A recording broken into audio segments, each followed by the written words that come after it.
Now we're going to use the chi-square test of independence to test the hypothesis I proposed about smoking frequency and nicotine dependence from working with NESARC data.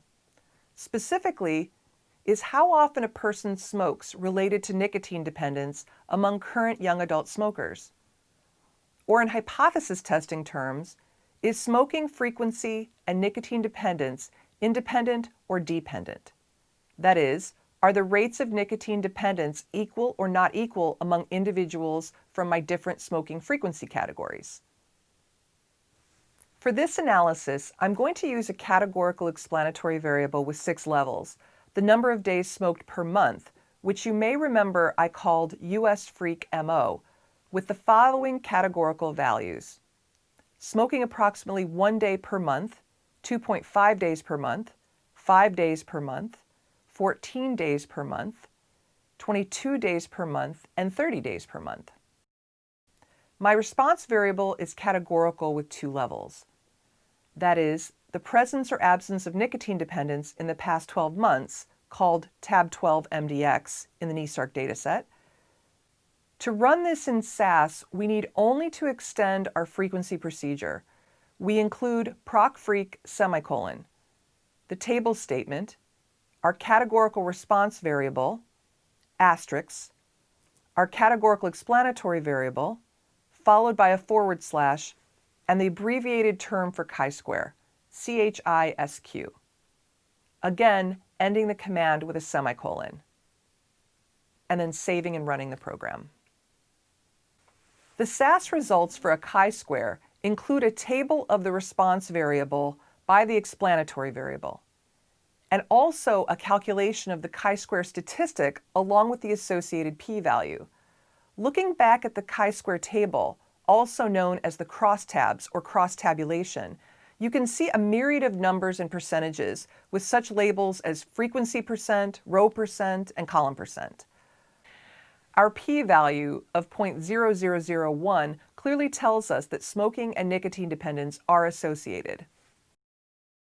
A chi-square table can be very confusing on first examination.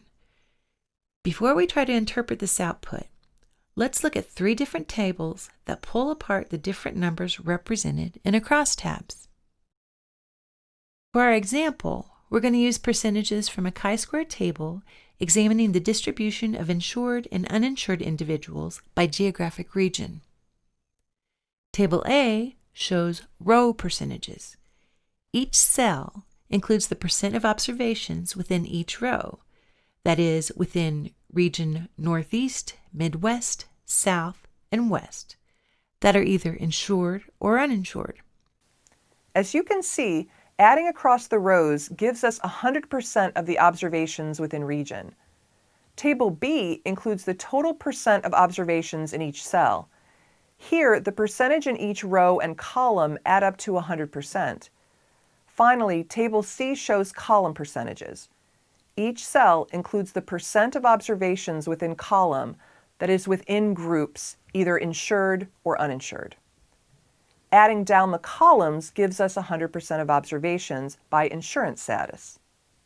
So which of these percentage types should we examine when trying to interpret the chi-square results for smoking frequency and nicotine dependence? If the output is set with the explanatory variable categories across the top of the table and response variable categories down the side, it will be the column percents that we want to interpret. In other words, we're interested in whether the rate of nicotine dependence differs according to which explanatory group the observations belong to, that is, which smoking frequency group. Notice that we're not interested in the column percentages for those observations without nicotine dependence, indicated with a dummy code of 0. Instead, we're interested in describing the presence of nicotine dependence within the smoking frequency groups, that is, these column percentages circled with blue. If I use SAS code to graph the percent of young adult smokers with nicotine dependence within each smoking frequency category, I could visualize the association and see that there seems to be a positive linear relationship. That is, the more days per month a young adult smokes, the more likely they are to have nicotine dependence. I know from looking at the significant p-value of 0.0001 that I will accept the alternate hypothesis that not all nicotine dependence rates are equal across smoking frequency categories.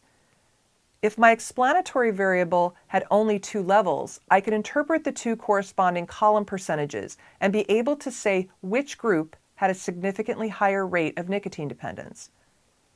But my explanatory variable has 6 categories, so I know that not all are equal, but I don't know which are different and which are not.